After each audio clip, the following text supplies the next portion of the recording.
All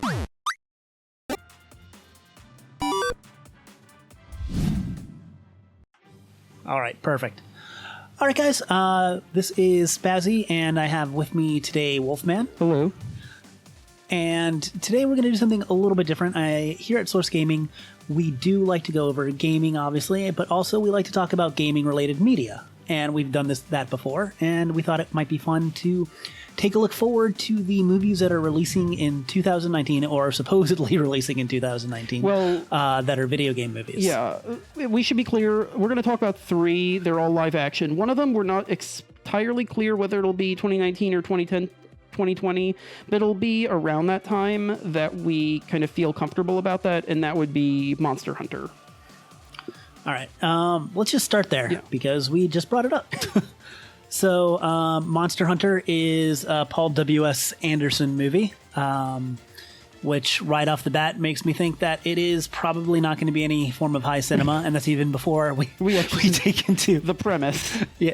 Yeah, exactly. Or take into account the set photos we've seen. Yeah. So, Wolfman, why don't you walk us through the premise of this movie? So loosely, and we mean loosely in a very strong sense of the word, based on Capcom's various series about going to fight monsters or going to hunt monsters.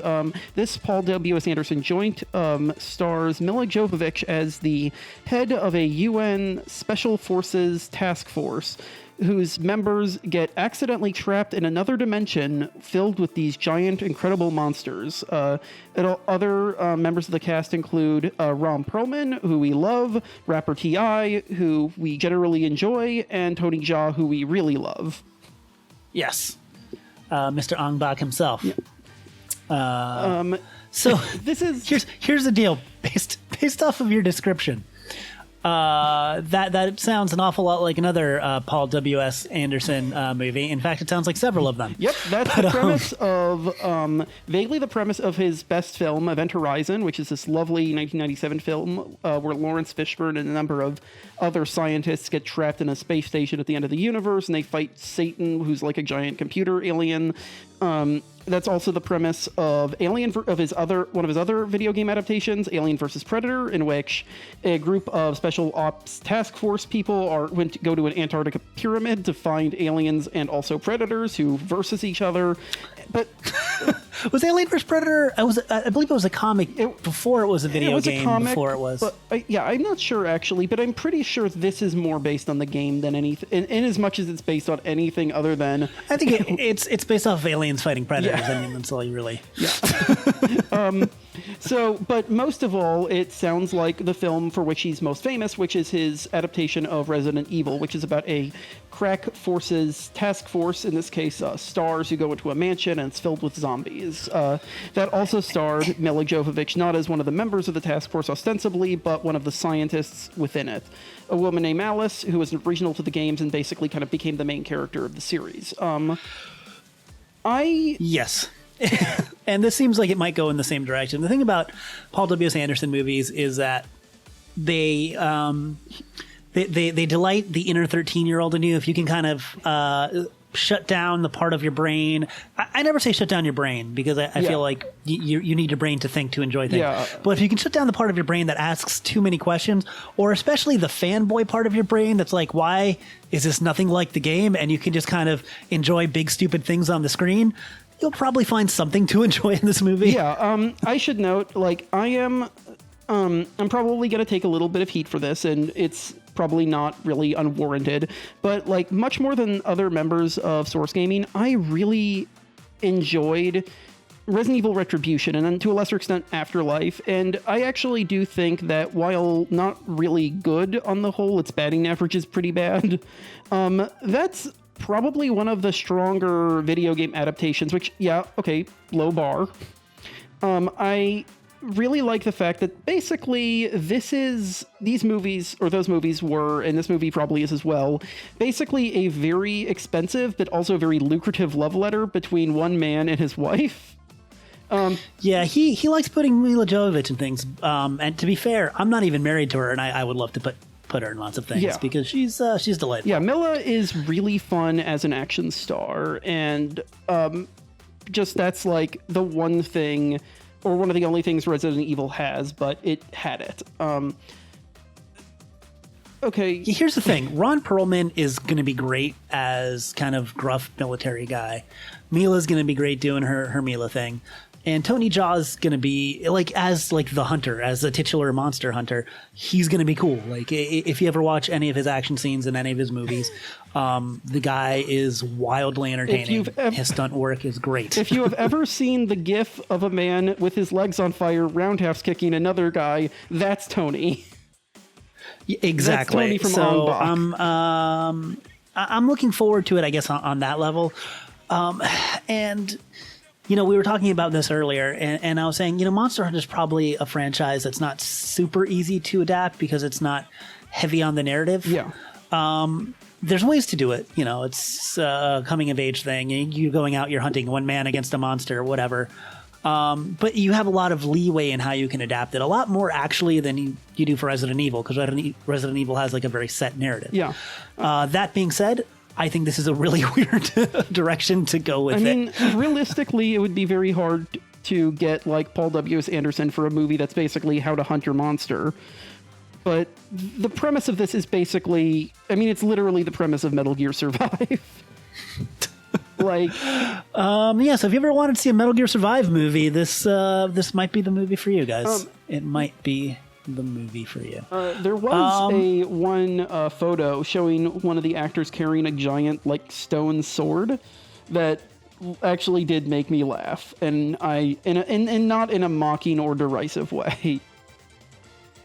Let's hope that it's at least entertaining. I don't think it's something that's going to make Monster Hunter fans too happy, but hopefully it has enough of that. I don't know, man. If I had to set this up on my expectation level, I'll say I'll give it a solid 5 out of 10. I don't think it's going to be good. I'm not really looking forward to it, but I will one day watch it on streaming or on a flight or something, and I will hope that it entertains me. So that's where I stand with this movie. What about you, Wolfman? Yeah, I'll probably give it half a Gotti, which means half it will be very much atrocious, and the other half is I will have no complaints. Yeah, exactly. All right, guys, so we just went over a movie that we are not looking forward to. So let's talk about the 2019 video game movie that I would say both of us are probably most looking forward to. And a movie that, oddly enough, I think might be the most, has the best chance of being the first truly commercially successful and critically, maybe not acclaimed, but not, hated. Made a ton of money. Video game and anime. Video game and to a lesser extent anime adaptation. Yeah. I mean, you do your Resident Evils, but they're still not critically. They're successful, but they're not really blockbusters. Actually, that was one note I wanted to mention and kind of forgot, which is that actually, weirdly enough, there is a small amount of, and I should be clear, very small, French sort of film criticism journals, which actually really likes Anderson because they like how his movies, despite being these giant crossover blockbusters, are all very weirdly auteurist. Which is true. Yeah, he's definitely a filmmaker that when you see his movies, it's distinct. Yeah, you know it. Like it, love him or hate him, he has a definite visual flair and style. Yeah. That's not necessarily... I mean, you've got a 50-50 shot once Mila Jovovich is in there anyway. Yeah. So. Now, okay, much less of a kind of famously, not nearly as auteurist a director as Rob Letterman, who would be directing kind of the film we're now moving on to, Detective Pikachu, which is an adaptation of... Pokemon in general, but specifically a game that came out last year about a young man named Tim Goodman, in this case played by Justice Smith from The Get Down, who befriends a gruff, middle-aged, talking Pikachu played by Ryan Reynolds. And the two of them kind of go on a quest to discover what happened to Tim's missing detective father. Right. And what I like about this movie... is that, there's several things I like about this movie. I'm not really the biggest Pokemon fan. I've never really played any of the mainline entries into the series. But just watching the trailer, it's very clear that this is a movie set into the world of Pokemon. The world feels like a natural extension. There's so much world building just there. Oh, hey, this is an actual living, breathing Pokemon world where people interact with Pokemon and you don't even question it, you know? Yeah, exactly. Like, after the trailer dropped and the poster came out, people kind of scrambled all over the internet looking for, like, all the cameos and all the Easter eggs. And those are cool for, like, longtime fans, but the thing is that it's not just for its own sake. It's also, it actually presents a world that is, you know, a world. It's filled with these Pokemon. And it also features an actual protagonist with his own goals. Like, you know, I enjoy, you know, playing the Pokemon games a lot, but they are, you know, their heroes are always the least interesting part of those stories because, you know, you'll have, like, especially, like, in Sun and Moon, there's this, like, great scene where, like, one of the main characters is, like, is having this discussion about this kind of journey she's been on and how it's impacted her, and she's exploring all this trauma, and, like, right next to her, your doofy main character is just sort of, like, has this, like, glazed smile next to her, and it's like, wow. So yeah, Ash is not really so much of a character. He has one kind of single driving narrative, and I don't. And also, it's very much just a character from the anime. And as much as Pokemon's been inspired the anime, exactly, and as much as that's fed back into the games, this is literally a video game adaptation. It's from a very specific Pokemon game. So yeah, I think it's an interesting choice. I feel like there's more you can do with Detective Pikachu. I think it really having a talking animal protagonist is a good into the world too. I mean, that's something that most kids can relate to, you know, or enjoy, I should say. I should also note, while we're on that subject, this is kind of a sticking point, but I really like the weird art direction that they did to take with the Pokemon. I get that it's kind of off-putting in a way, and it also is off-model, but I really like that it's off-model. It's not just, like, it's not a slavish, like, recreation of this game where you would have these Pokemon with, like, barely any kind of, like, coloration. They'd just be, like, weird anime dropped into the environment. They actually feel like their own part of this. Exactly, and I feel like they struck a really good chord with making them realistic without making them, you know, kind of nightmare fuel, like really weird, ultra realistic. They still kind of look like the characters. You see them and you know who they are without having to kind of extrapolate based off of features. I know some people think some of them look scary or whatever, but I feel like they all look fine. I love Greninja. I mean, admittedly, I'm biased because Greninja's my favorite, but, like, I love how weird and slimy and gross it is, and also that this one weird ninja frog basically has now gone to being looks like it's going to be kind of a big heavy of this movie, which is very weird. Yeah, it's very, I guess, kind of Gen 1 focused. I mean, there's a lot of other Pokemon, but like kind of the big spotlight ones are kind of the early Pokemon. Yeah, that people know. Yeah, Charizard, Mr. Mime, Jigglypuff, and then there's Greninja.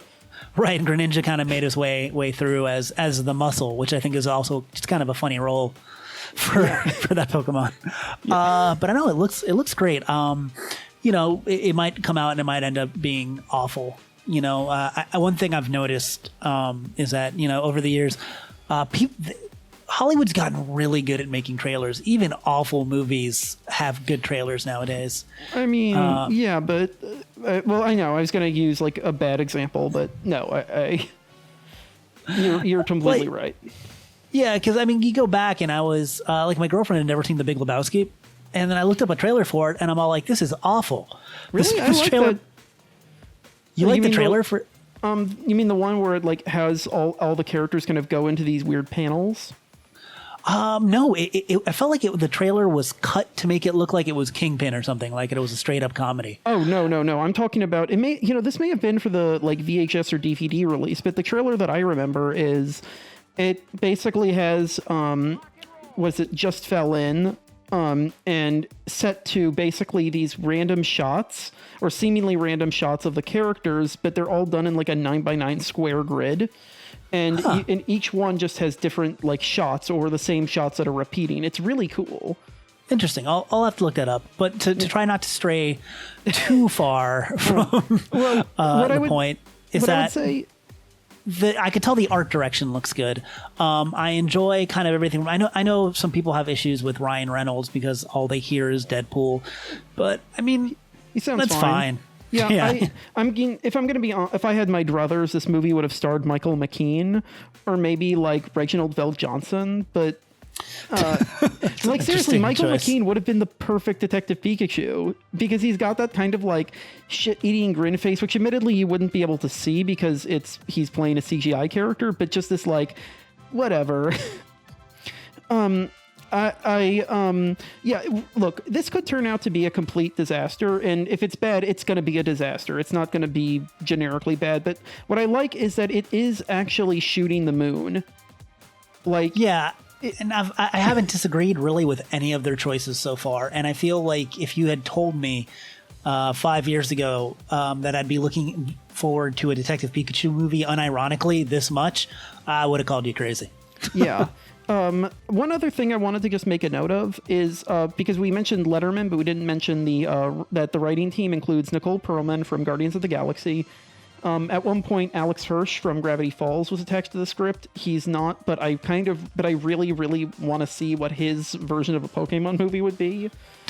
But the other thing is that it has a couple script edits, and one of them is notable because it's by Tom McCarthy. Which is a very, very weird choice for a movie because he's the guy who broke out with The Station Agent, which is the indie film that put Peter Dinklage on the map. And in the same year, he both, I believe, won Best Screenplay for Spotlight and made one of the worst films of recent memory in The Cobbler. Yeah, he's a little hit and miss. He had a hell of a 2018. I'll tell you that. Because he did Christopher Robin and he did that. What was it? That Disney Nutcracker movie. Yeah.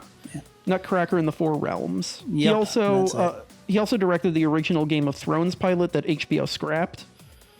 That's interesting. I wonder if that was any different. Apparently, it had different like characters that had been recast. I'd imagine Peter Dinklage was still in there, though. Peter Dinklage was there, and I believe that's how he got brought to the episode. All right. So anyways, yeah, I think I will give this movie 8 Pikas out of 10.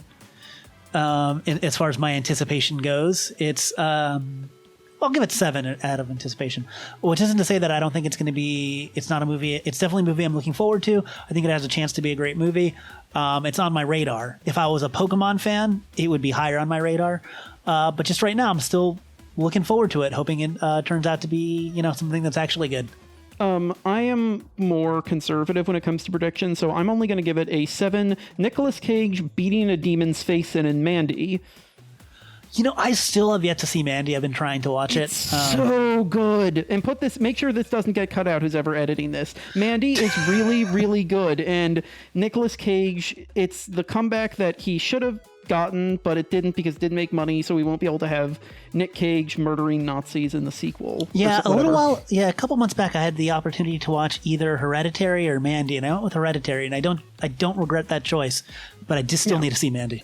Hereditary, it's a great movie too. Yeah. So, so neither Hereditary nor Mandy, though, is the level of confidence we have in the third movie we're going to be talking about, and that is the one, the only, the immutable Sonic the Hedgehog. Okay, no, go ahead. Go. Let's get the. Okay, so let's get just this part out of the way. Let's just get the main technical specs out of the way. It's directed by Jeff Fowler. I'm not sure who's on the writing team. It stars James Marsden as a new character. He's a cop who, in a plot that actually is that apparently seems to hew a little bit too close to Detective Pikachu, befriends a weird, annoying, furry marmoset named Sonic the Hedgehog, played not by Roger Craig Smith, who's the best thing to have happened to Sonic in years, and is also fantastic on not Gravity Falls regular show, but Ben Schwartz from Parks and Rec. So also he's Huey Duck, man. He can do voice work. Yeah. Oh, that's true. And so John Ralphio and Cyclops. No, he's not Huey. Huey is Dewey. Oh, my apologies. Dewey. Sorry, no, my apologies. I jumped the duck. So continue. So so John Ralphio and Cyclops / Liz Levin's love interest in 30 Rock go up against the mysterious, evil Dr. Eggman, played by Jim Carrey.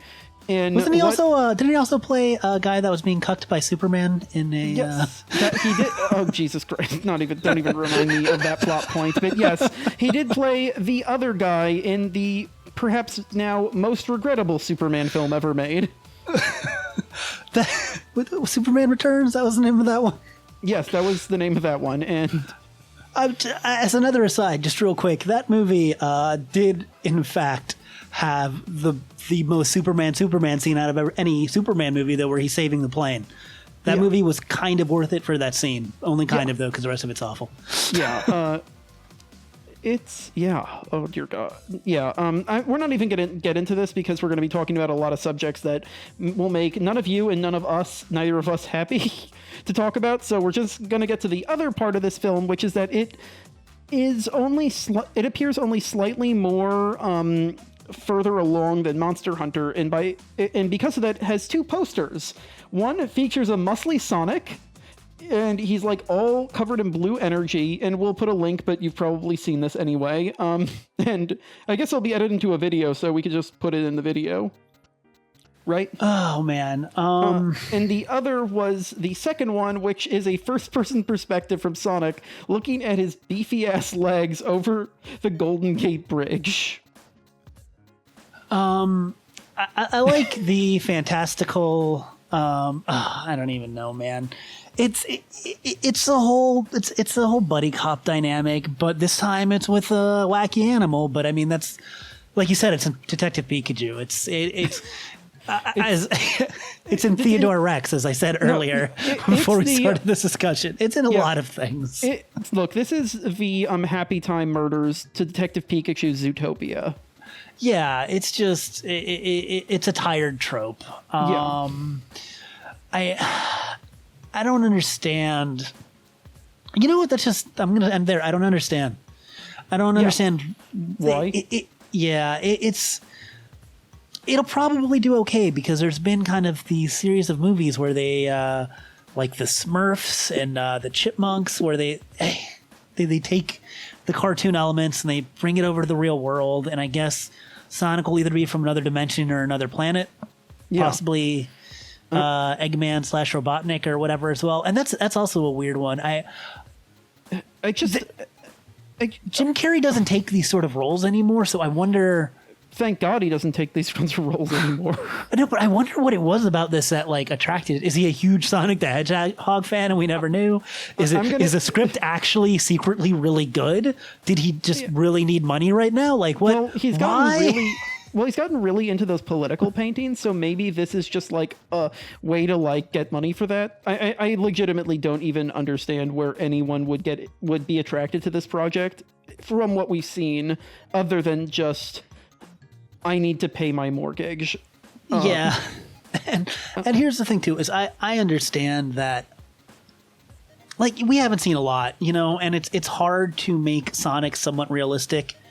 I think the proportions look awful, but maybe when we actually see it in motion, it won't be terrible. And I don't want to, completely judge the entire movie based off of just, kind of a silhouette of what Sonic might look like. Maybe they might pull it off. I mean, truthfully, like, we're all going into this aware that, like, Sonic has, as a series, has not been particularly, what's the word I'm looking for, good when it comes to adaptations or much of anything. Okay, that was mean. I'm sorry. But like, it just comes across as very untrustworthy in its quality. It also just, this is a complete weird sticking point, and this is just me, but like, I will say that it does, as much as I do really like when new adaptations have, bring in new actors and new actors, so that one actor isn't just like the sole defining role.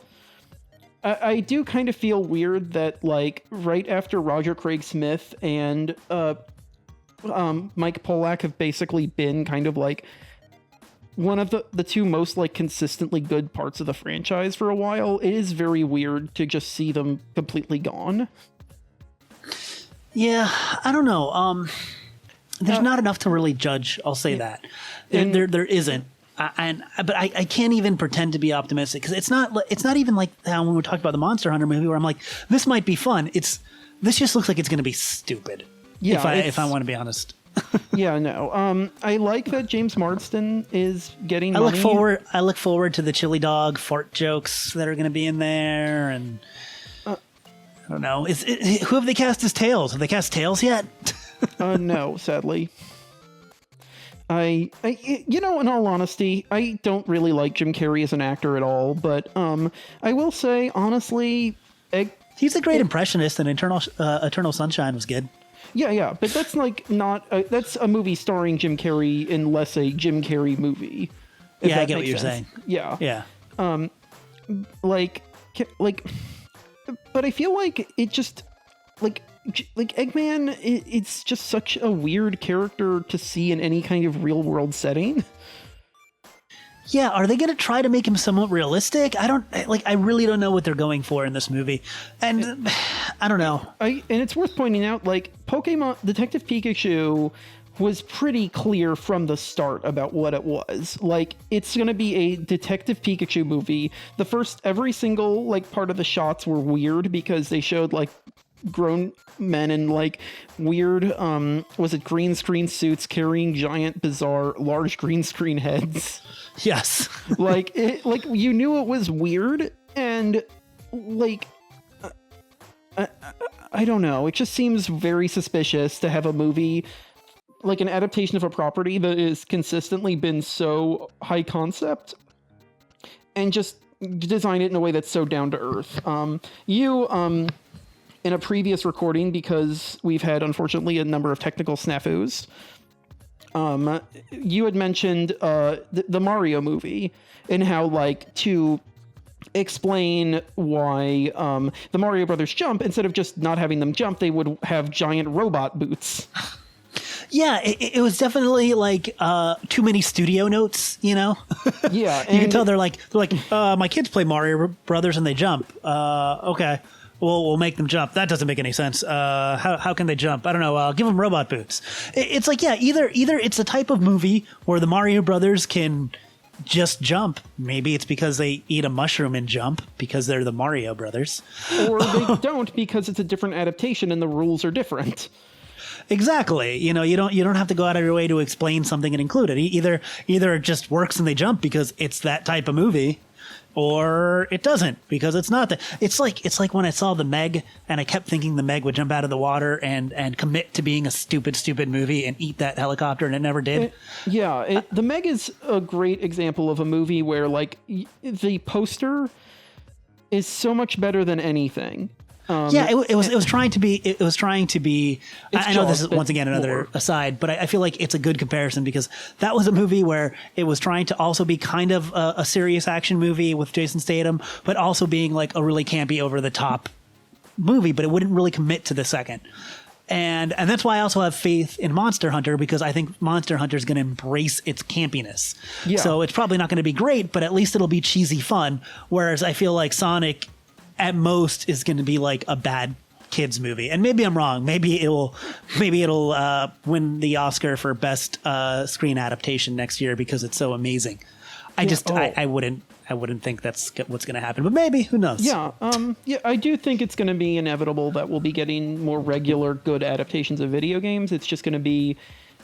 They're going to be different kinds of video adaptations. Comic book adaptations were bad for decades, and then you had one or two good ones, and then it really took 50 years before we got consistent ones. Even then, we're mostly getting action. Yeah, but even then, we're mostly getting action pictures. But we're also starting to get like more indie comics and more like non-superhero comics, and those are cool too. And like, I think it's going to be the same with games. And okay, we won't get like a Papers, Please movie, but Yeah, but we'll get Life is Strange in 20 years.